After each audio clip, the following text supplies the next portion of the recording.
Hey, how's it going? I'm Josh from 91 Tech, and this is the Samsung Galaxy Z Fold 7, a phone that would normally cost you an arm and a leg, but I was able to talk them down. Okay, no, this was actually sent to me by Samsung. I've got it for a couple weeks to review, and I thought today we would do an unboxing as well as some of my impressions. I'm really excited. I've never actually had a foldable phone, aside from, I guess, the Kyocera Echo, if you count that, which I don't. In any case, we're gonna open it up, take a look, and we also got the Galaxy Watch 8 to look at, which I've never even used an Android smartwatch now that I'm thinking about it. I am still using my Apple Watch Series 5, which is feeling its age, so for the next couple weeks I guess I get a bit of an upgrade here. As an iPhone user, this should be really interesting. I've always loved the concept of foldable phones, but I've also found them something that I wouldn't personally probably pay $2,000 for, so maybe this will change my mind. Maybe Samsung will win me over. I guess we'll find out. Except, of course, you know, I broke my arm recently, so it's probably the worst time in the world to have a foldable phone since I've got, you know, limited usage with this hand. I can still use it, but it's not ideal. But make sure you hit that like button. Let's go ahead and unbox the Fold, and then we'll take a look at the watch as well. Starting with the Z/Z Fold 7, we can pull off the bubble wrap here to reveal this fairly compact box. Note that probably because this is a review model, the box isn't sealed like you would typically see, so we can just lift the top off and get right to the phone. Immediately, we're presented with the back of the Fold 7 in its stunning blue color. I'm really glad this is the color they sent me. It's definitely my favorite from what they offer, and it just really pops. Kind of reminds me of my old iPhone 12 in blue. I really like it. We can lift the currently unfolded Fold 7 out of the box, and we've got this protective cover on all of the displays. It's crazy how compact this phone is, with one half of it being roughly the same size as my iPhone 15 Pro Max. I always forget that this phone really isn't that large, even unfolded. And man, does that blue color ever make me feel envious. I think I've had that gray natural titanium look for a little too long now. For accessories, there's very little to speak of in typical modern flagship fashion, with only a small pamphlet, SIM tool, and included USB-C cable. No Apple stickers, that's weird. I still find it crazy we don't even get a charging brick anymore, especially with a $2,000 phone like this, but it's not exactly unexpected.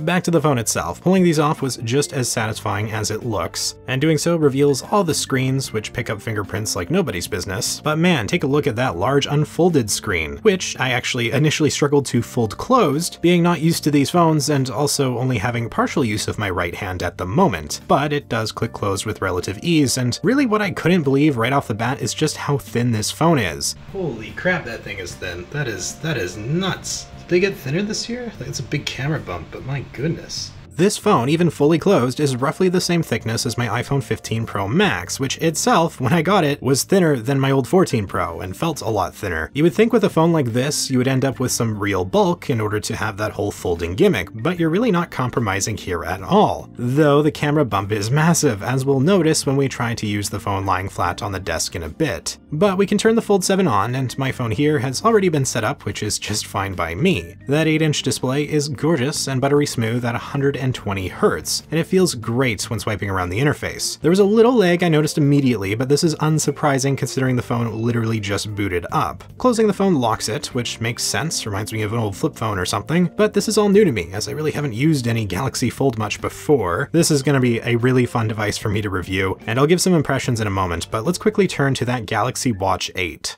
Again, my box here isn't sealed, so we can lift up the top to reveal this 40mm Watch 8, which I pull out and turn on to pair with the Fold. We've got the watch band in small/medium, which we'll need to attach, and there's an included USB-C wireless charger as well, which is going to be very necessary. Initially, I had some difficulty with pairing the watch, but after I signed into my Samsung account, it suddenly worked just fine. I had been trying to skip that step, so maybe that's why, I'm not sure, but either way, we've now got the watch paired, and I went through the quick tutorial tour showing me how to use the device. It's definitely different from what I'm used to, but not massively so, and I'm sure I'll get used to it pretty quickly. On the surface, for the most part, this watch really does feel similar to my Apple Watch. It even looks similar on the back with all the sensors and everything. The charger clicks on the exact same way, but of course this device is round, which is a nice look. I know there are some people out there who really don't like the square look of the Apple Watch, so if that's you, then hey, something like this might make sense. The straps are easy enough to snap on, though if I was purchasing one of these for myself, I would definitely go up a size. This is the small medium, but it does still fit fine on a looser setting. From a design standpoint, I feel like this is a really slick device, and I liked a lot of the watch faces as well when I was flipping through them. I'm so used to my current Apple Watch, on which I've been using the same watch face for years, that it's just kinda nice to have some variety here. Tough to see myself ever actually switching, but were I ever to take the plunge and ditch iPhone even temporarily in favor of Samsung, I would definitely be using this.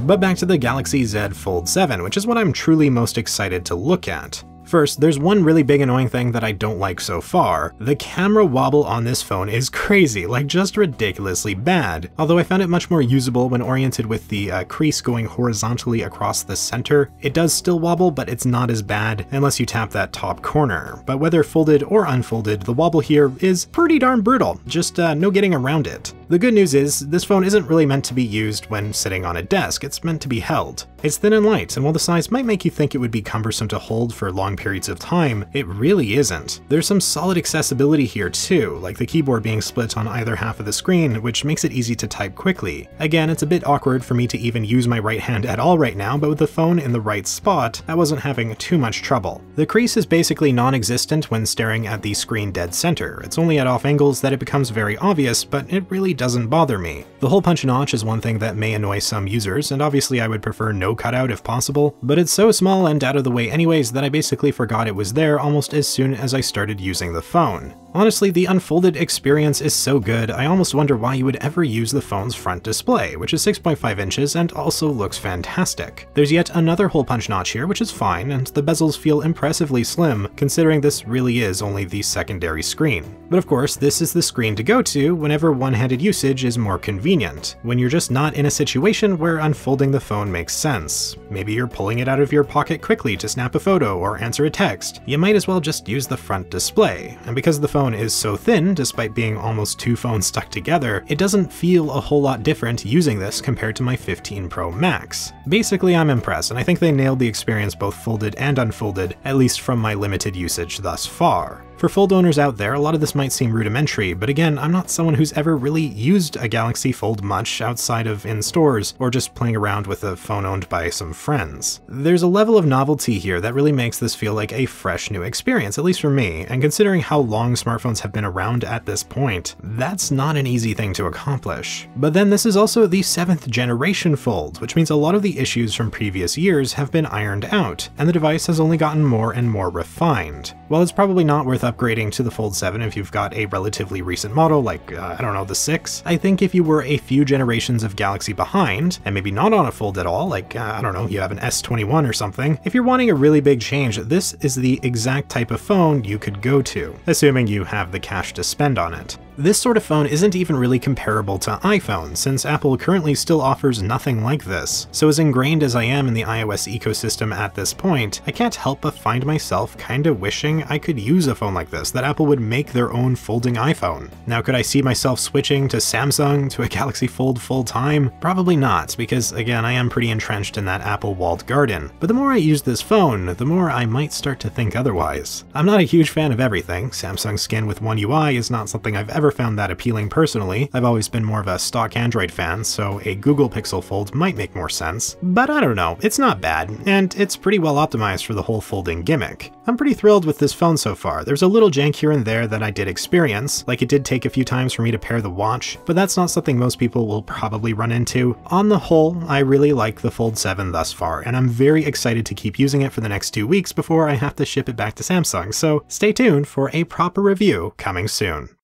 And with that, I think we're right about done here. This was really fun. Huge thanks to Samsung for sending these out. This video isn't sponsored, of course. They're just lending me these devices for a couple weeks to take a look. This is the first time actually a really big flagship has been sent to me early, which is really cool. I've had Chinese smartphones of various brands over the years, but none as big as like Samsung, or certainly not Apple. Apple would never work with me. I've done too many things to put me on their blacklist. So thank you, Samsung. Really appreciate it. And honestly, I'm really hyped to keep using this over the next couple weeks because it seems really darn cool. I don't know yet if it's a phone I could switch to from my iPhone, maybe for a video on a temporary basis, but there's definitely a lot to love here. And when you actually have a phone like this in your hands and only spent an arm rather than an arm and a leg for it, well, you start to realize there's actually a lot of upside to it. So we'll see what happens. But in any case, please hit that like button and consider subscribing if you haven't already. Maybe come join our Discord if you want to talk to some like-minded techies. And huge shout out to the channel members. Thank you guys all so much for your support. And really thank you all for watching. I'm Josh from 91 Tech. Lots of good stuff on the way, and I will see you all next time.